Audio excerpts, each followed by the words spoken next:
अनीता रात की रसोई समेटकर संदीप के पास आकर बैठी ही थी कि उसे कुछ याद आया। वह फिर से उठ के जाने लगी, तभी संदीप ने अनीता का हाथ पकड़ लिया। कहाँ जा रही हो अनीता?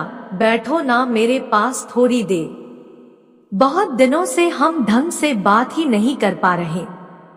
संदीप की बातों से अनीता का थकान से भरा चेहरा सुर्ख लाल हो गया। वह संदीप के पास बैठते हुए बोली, चने भिगोना भूल गई थी, बस वही भिगोने जा रही हूँ। कल बच्चों के टिफिन के लिए दूसरी सब्जी नहीं है। यार हम रोमांटिक हो रहे हैं और आपको चने की पड़ी है। अभी आई अनीता हाथ छुड़ाते हुए बोली। संदीप अनीता की खाली कलाई को देखता रह गया। उसे याद आई अनीता की भरी भरी रंग बिरंगी चूड़ियों से भरी कलाई। रसोई में चने भिगोते हुए अनीता को याद आया दूध में जावन देना तो भूल गई। कल सब्जी के लिए दही चाहिए और अभी सिर्फ जावन जितना ही बचा है। दूध में जावन लगाकर वह कमरे में आई, तब तक संदीप सो चुका था।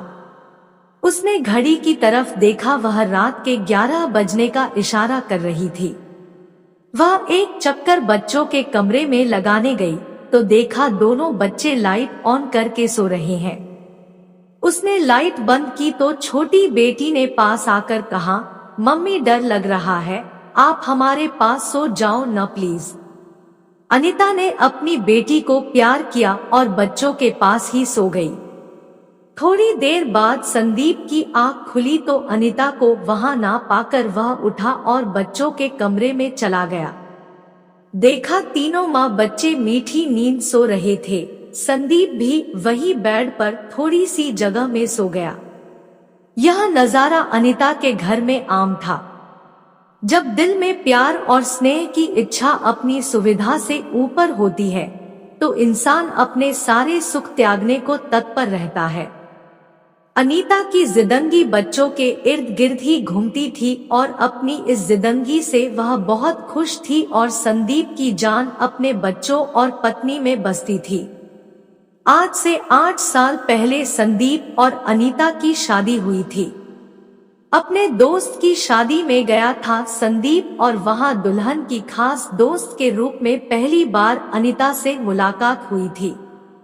वो मुलाकात भी कितनी हसीन और बिल्कुल फिल्मी थी। संदीप के दोस्त अजय की शादी थी। उन दिनों संदीप की नई जॉब लगी थी तो छुट्टी मिलना मुश्किल था, लेकिन अपने दोस्त को नाराज नहीं कर सकता था। बहुत मिन्नत करने पर 2 दिन की छुट्टी मिली और वह पहुंच गया अजय की शादी में। शाम तक सब सज धज कर तैयार थे। सभी दोस्त और बाराती नाचते हुए पहुंच गए दुल्हन को लिवाने। नाचते नाचते जैसे ही बारात दरवाजे पर रुकी, 2 खूबसूरत कोहनी तक मेहंदी लगे हाथ जो रंग बिरंगी चूड़ियों से भरे थे बाहर की तरफ रुकने का इशारा करते हुए दिखे। सभी वहीं ठिठक गए। कुछ ही सेकंड में एक बेहद मोहक हंसता हुआ चेहरा दिखा। लगा दुनिया वही ठहर गई। वह तो उसके खूबसूरती के मोहपाश में बंध गया। एक तरफ शादी के रस्म रिवाज जारी थे और दूसरी तरफ संदीप पहली बार प्यार के एहसासों से रूबरू हो रहा था। बातों बातों में संदीप को पता चला कि अनीता ने आर्ट्स स्ट्रीम में एमए किया है और उसकी शादी के लिए सुयोग्य वर की तलाश की जा रही है। एक और नई जॉब और अपने कैरियर को मजबूत बनाने की चाहत थी, तो दूसरी तरफ संदीप की मोहब्बत। आखिर दिमाग के तर्क वितर्क के आगे दिल में बसी मोहब्बत की जीत हुई और संदीप ने अनीता से शादी के लिए अपने घर वालों से बात की और चट मंगनी पट ब्याह हो गया। हमसफर के रूप में अनीता को पाकर संदीप बहुत खुश था। अनीता के मोहक रूप और सादगी का कायल हो गया संदीप। अनीता की चूड़ियों की खनक संदीप के लिए घर में खुशियों की खनक जैसी थी, पर आजकल यह खनक सुनाई देना बंद सी हो गई है। अब तो अनीता भी नहीं चाहती है, ना हंसती है, ना घंटों बातें करती है। पहले जैसे श्रृंगार भी नहीं करती, चुप सी हो गई है वह। ना वह बोलती है और ना ही उसकी चूड़ियां। कभी कभी जिदंगी ऐसे मोड़ पर ला खड़ा कर देती है कि समझ नहीं आता किसकी नजर लग गई हमारी खुशी को।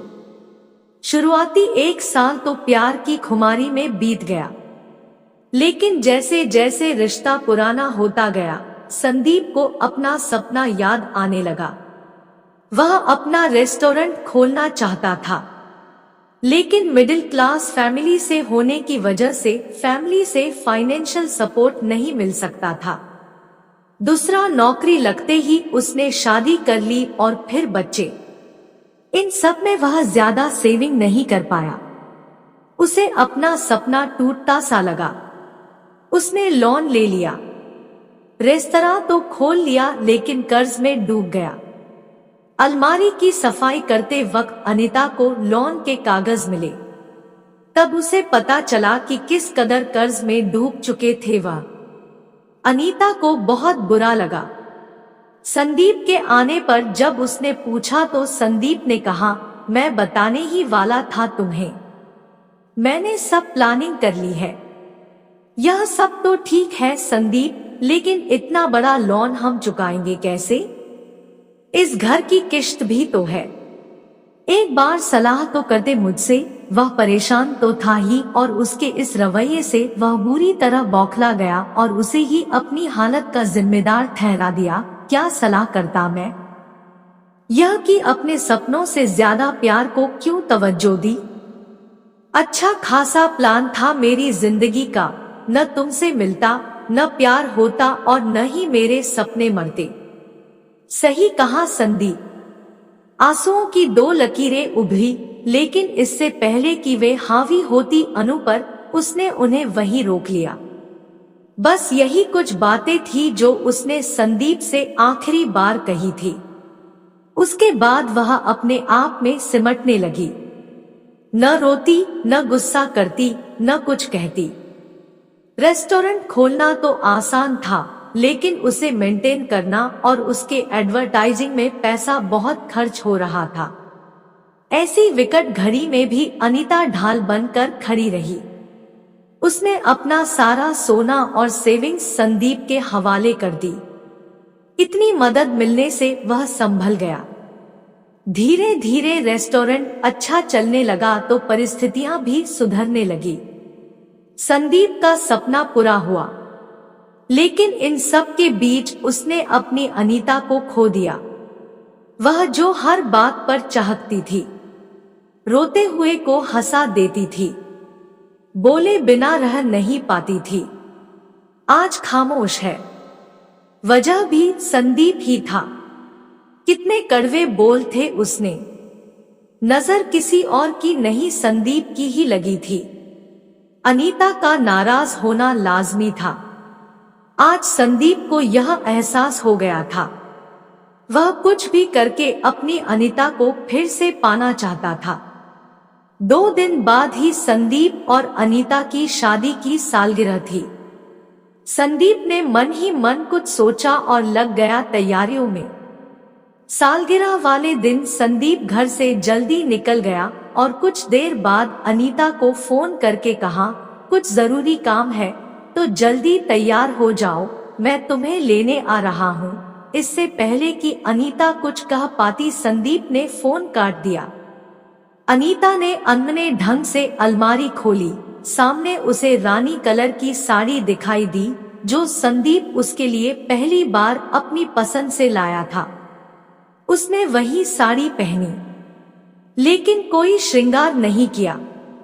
बालों का जुड़ा बनाया और पर्स लेकर घर को लॉक करके संदीप का इंतजार करने लगी। जहां खड़े होकर वह इंतजार कर रही थी, वहीं सामने एक दरवाजा था जो इस तरह बना था कि हम उसमें अपना प्रतिबिंब देख सके।